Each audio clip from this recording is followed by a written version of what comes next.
जब भी हम पृथ्वी के अंत की बात करते हैं, अब कल्पना कल्पना नहीं रहती।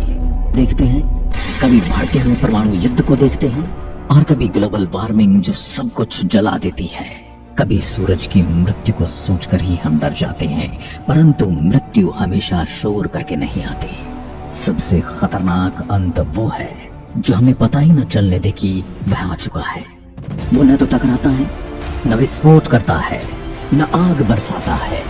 वो बस धीरे धीरे सब कुछ छीन लेता है। हवा, पानी, दिशा और अंत में उम्मीद।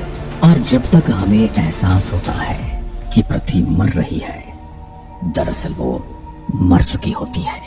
कल्पना कीजिए, अंतरिक्ष में एक ऐसा तारा जो दिखता तो एक छोटे सी गोले जैसा 10 या 20 किलोमीटर चौड़ा, लेकिन उसकी ताकत के सामने पूरी पृथ्वी के महासागर, पर्वत और परमाणु ऊर्जाएं सब कागज के टुकड़ों जैसे लगे।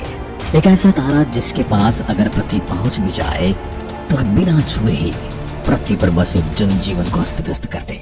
हम बात कर रहे हैं मैग्नेटर की, ब्रह्मांड का सबसे हिंसक, सबसे रहस्यमयी और सबसे शांत और खतरनाक किलर। कल्पना कीजिए, आकाश में जलता हुआ एक विशाल तारा, करोड़ों वर्षों से लगातार चमकता अपनी रोशनी से आसपास के अंतरिक्ष को जीवन दे रहा है। लेकिन हर तारे की तरह इस ब्रह्मांडीय नियम से उसकी भी कहानी अमर नहीं है। एक दिन उसका ईंधन खत्म होने लगता है, कोर के भीतर चल रही आग बुझने लगती है और तभी गुरुत्वाकर्षण अपनी पूरी ताकत के साथ हमला करता है। तारा अपने ही वजन से अंदर की ओर बहने लगता है। फिर होता है ऐसा विस्फोट जिसे हम सुपरनोवा कहते हैं, इतना तेज कि कुछ पल के लिए पूरी आकाश गंगा में वह अकेला चमकता हुआ दिखाई देता है। लेकिन यह उसका अंत नहीं होता। इस विस्फोट के बाद तारे का बाहरी हिस्सा अंतरिक्ष में बिखर जाता है और जो बचता है वह होता है उसका दिल। अगर यह दिल बहुत ज्यादा भारी हो तो वह सीधे ब्लैक होल बन जाता है, लेकिन अगर वह एक निश्चित सीमा से कम भारी हो या उससे हल्का हो तो ब्रह्मांड कुछ और ही रच देता है। तब जन्म लेता है न्यूट्रॉन स्टार, एक ऐसा तारा जो आकार में किसी शहर से छोटा लेकिन द्रव्यमान में हमारी पूरी सूर्य से भी ज्यादा भारी। अब सोचिए, सूर्य जितना वजन केवल 20 से 25 किलोमीटर के गोले में ठूंस दिया जाए तो उसकी कठोरता का अंदाजा लगा सकते हैं आप। परमाणु आपस में चिपक जाते हैं, इलेक्ट्रॉन और प्रोटॉन मिलकर न्यूट्रॉन बना लेते हैं और पदार्थ की वह अवस्था बनती है जिसे हम पृथ्वी पर कभी बना ही नहीं सकते। घनत्व इतना ज्यादा भयावह है कि अगर आप इसका सिर्फ एक चम्मच उठा लें तो उसका वजन माउंट एवरेस्ट जितना होगा। लेकिन कुछ न्यूट्रॉन स्टार यहीं रुकते नहीं। कुछ सितारे मरते हुए भी कुछ अलग बनने की जिद रखते हैं। अगर उस ढहते हुए कोर के भीतर घूर्णन तेज हो और चुंबकीय क्षेत्र जन्म लेते ही बेकाबू हो जाए तो वह न्यूट्रॉन स्टार एक अलग ही रूप ले लेता है और तभी जन्म होता है मैग्नेटर का, एक ऐसा तारा जो ब्रह्मांड के सबसे खतरनाक हथियारों में से एक है। आकार में छोटा लेकिन शक्ति में अकल्पनीय। एक ऐसा तारा जिसकी मौजूदगी भर से पदार्थ की बुनियाद हिल जाती है। और यही वह बिंदु है जहां से विज्ञान डरावनी कहानी में बदलने लगता है। जरा रुकिए, क्योंकि यहाँ से आगे हम किसी साधारण ताकत की बात नहीं कर रहे हैं। यदि आप किसी भयानक कहानी को सुनने की हिम्मत रखते हैं तो आगे बढ़िएगा। आप देख रहे हैं गैलेक्सी का रहस्य और मैं हूं आपका दोस्त बजरंग प्रजापति। यहां से शुरू होता है मैग्नेटर का असली आतंक। पृथ्वी के चारों ओर भी एक चुंबकीय कवच है। यही वजह है कि हमारे कंपास काम करते हैं और सूर्य की घातक किरणों को हम तक पहुंचने से पहले ये कवच रोक देता है। लेकिन पृथ्वी का यह चुंबकीय क्षेत्र इतना कमजोर है कि आप उसे महसूस तक नहीं कर सकते। अब तुलना कीजिए, पृथ्वी का चुंबकीय क्षेत्र लगभग 0.5 गॉस है। सूर्य का चुंबकीय क्षेत्र 1 से 2 गॉस है और कभी कभी उससे थोड़ा ज्यादा। मैग्नेटर का चुंबकीय क्षेत्र होता है 10 की घात 14 से लेकर 10 की घात 15 गॉस। ये संख्या नहीं है, ये चेतावनी है।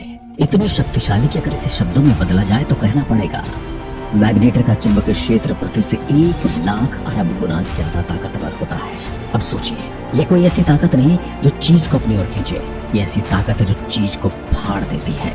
ये बिल्कुल वैसा है, यदि इसके क्षेत्र में आपका हाथ आ गया तो यह आपके हाथ को आपके शरीर से उखाड़ कर अंदर ले जाएगा, आपके पूरे शरीर को खींचने की कोशिश नहीं करेगा। मैग्नेटर के पास धातु पिघलती नहीं है बल्कि टूटती है, चकनाचूर हो जाती है और अपनी पहचान खो देती है। परमाणु जो अब तक एक व्यवस्थित ढांचे में थे, अपने इलेक्ट्रॉनों को सही कक्षाओं में नहीं रख पाते। इलेक्ट्रॉन अपनी जगह छोड़ देते हैं, केमिकल बॉन्ड बिखर जाते हैं, पदार्थ यानी मैटर पदार्थ नहीं रह जाता। वैज्ञानिक इसे कहते हैं मैग्नेटिक डिफॉर्मेशन ऑफ मैटर। और ये यहीं पर नहीं रुकता। मैग्नेटर का क्षेत्र इतना उग्र होता है कि वह खाली अंतरिक्ष तक को अजीब बना देता है। जिस जगह हम कहते हैं यहाँ कुछ भी नहीं है, वहीं मैग्नेटर के पास अंतरिक्ष मुड़ने लगता है। जहाँ कुछ भी नहीं है उससे भी प्रभावित कर देता है। वैक्यूम अब खाली नहीं, फोटोन अपना रास्ता बदलते हैं, रोशनी सीधी चलना भूल जाती है। इस प्रभाव को कहा जाता है वैक्यूम पोलराइजेशन, यानी ब्रह्मांड का खालीपन भी इस तारे के सामने घुटनों पर आ जाता है। अब कल्पना कीजिए, अगर आप मैग्नेटर से 1,00,000 किलोमीटर दूर हो, आपका शरीर अभी उसने छुआ तक नहीं है, लेकिन आपके भीतर मौजूद हर कोशिका अपने आकार से बाहर खींचने लगती है। आपके शरीर के अणु लंबी पतली रेखाओं में सजने लगते हैं, जैसे किसी कपड़े के बहुत बड़े थान के एक एक रेशे को अलग अलग कर दिया जाए, जैसे किसी अदृश्य शक्ति ने आपको खोलकर फिर से लिखना शुरू कर दिया हो। नसें, दिमाग के इलेक्ट्रिकल सिग्नल, दिल की धड़कन सब गड़बड़ा जाते हैं। मृत्यु चुपचाप से आती है, कोई धमाका नहीं, कोई चेतावनी नहीं, सिर्फ एक एहसास कि शरीर अब आपका नहीं रहा। और यह सब बिना टकराव के, सिर्फ मौजूदगी से। यही वजह है कि वैज्ञानिक कहते हैं अगर कोई मैग्नेटर पृथ्वी से कुछ हजार किलोमीटर के भीतर आ जाए तो हमारे शहर नहीं, हमारी भौतिकी विज्ञान को नष्ट कर देगा। यह वह शक्ति है जो परमाणु बम से नहीं लड़ती, वह उसे अप्रासंगिक बना देती है।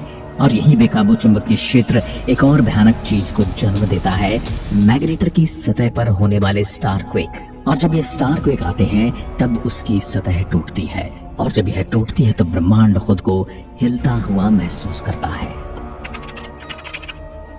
अब कहानी उस पल में प्रवेश करती है जहाँ तारा सिर्फ खतरनाक नहीं रहता, वह टूटता है।